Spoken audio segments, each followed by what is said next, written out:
even considered a rich nation anymore. And right now we're lucky. Americans still want to be rich. And of course, when we want to be rich, we do it in a big way. Consider Elon Musk, this new pay package. I'm not sure you heard, but he could be the first trillion-dollar man. Trillion-dollar man. When I grew up, I thought the $6 million man was a big deal. All right, folks. We have the capability to make the world's first bionic man. Steve Austin will be that man. Better, stronger, faster. All right.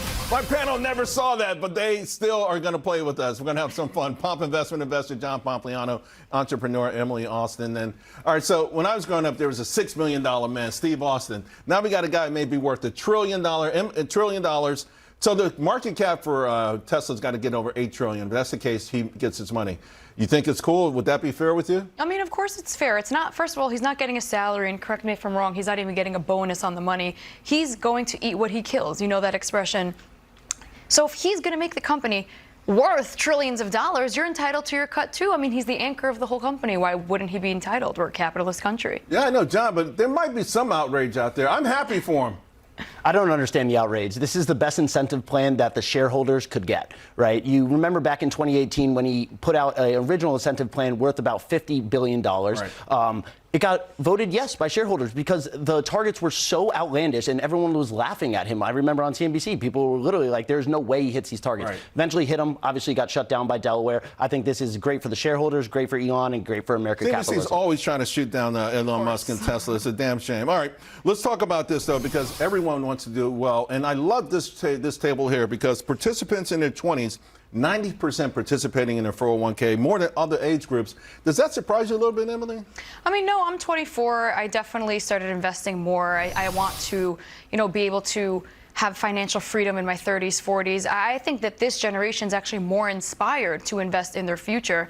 And my investment strategy is very simple. I follow Nancy Pelosi in the stock market. Well, you can't lose there, that's for sure. Can't lose. But John, I want to also put another headline up because this was a headline recently. Gambling or investing? In America, the line is increasingly blurred.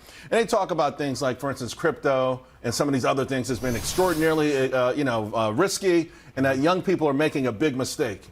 Look, I don't think you agree with that. High level, you could say that they're blurred, but they're definitely not, right? Investing is a positive return game that you can compound over time. Gambling, you do not have those effects, right? Gambling essentially is a, hey, let me take a chance, and I'm not actually using, I would call them business earnings or any of the actual traditional economics that people look at to value a company or value something or probability of that happening.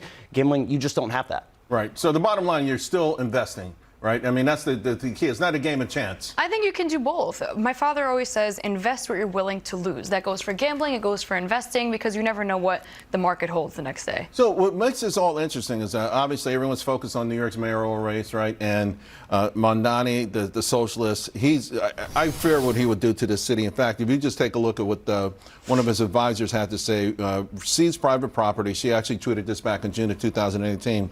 Private property, including the kind, especially home ownership, is the weapon of white supremacy. Huh. And so, I mean, I don't know, young people who want to do well and make money, John, it doesn't make sense that they would go out and vote for this guy. It doesn't make sense. He's being ridiculous. Half of the things that he is trying to enact or at least run on, he can't even do. He can't even implement these policies. Thank God. Really, thank God for that. I mean, we were talking about this in the green room. He's a Nepo baby with a millionaire mother trying to act like he's this relatable person and one for the people. But then you say things like this, and it's just like, it seems his base don't read these headlines. They just see free this, free that. They don't understand ultimately someone's paying for it. Nothing is free. Yeah. But you look at Chicago just yesterday, the mayor doubled down, says he wants to go after the ultra rich. Well, you ran out the rich, and they're all leaving. They're going to leave. Yeah, and they all are leaving. So big news yesterday, 475 people detained by raid by ICE at a plant, a Hyundai plant in Georgia. And the reason this always, caught my attention, just like when that bridge was hit by a boat in Baltimore, all the workers there were like from a different country, right? And this is a pretty good paying job, right? And Georgia's got a relatively low unemployment rate, but there's a lot of people who are young people and other people in Georgia who weren't working there. I just think we have too many incentives in this country not to work, and that's one of the reasons we have this illegal immigration problem. I think there's a lot of incentives to do things the wrong way in this country, immigration being number one. I have cousins, whether they're from Israel or out of the country, where I tell them, don't apply for your visa, jokingly, of course. Just cross the border. Mayor Adams will give you money towards your cell phone, groceries, and a 5-star hotel as well. So why would I do things the right way if I'm being rewarded for doing it the wrong way?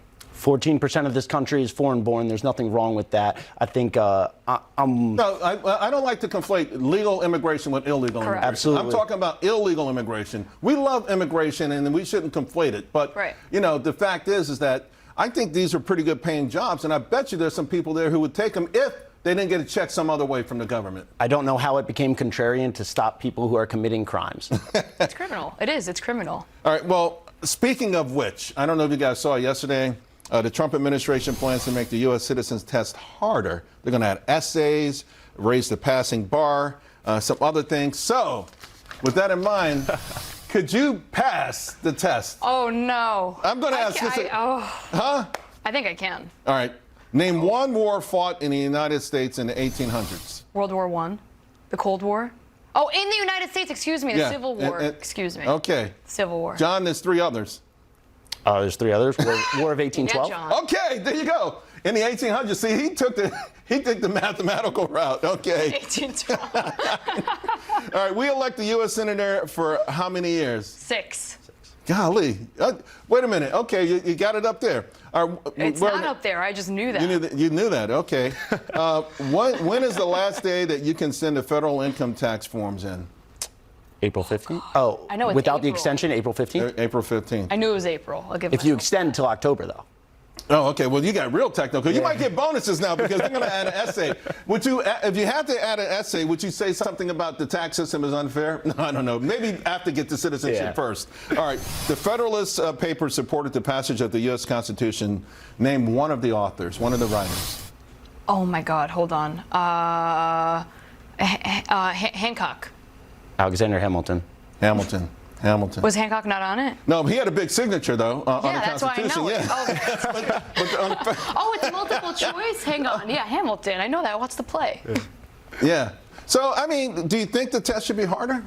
I have a friend who just Yes. took it. She said it was kind of simple. I think the test should be harder, but But do you think most Americans could pass it? No, that's what I'm saying. Americans should be able to pass this test before immigrants are expected There was a to. study done in 2018. I forget who did the study. 60% of Americans could not pass a 10-question multiple choice test. But I'll tell you, I just finished college. Yeah. Not once in high school, not once in college did I learn anything John? remotely close to something on the citizenship. John, Emily, thank you both very much. Liz Clayman.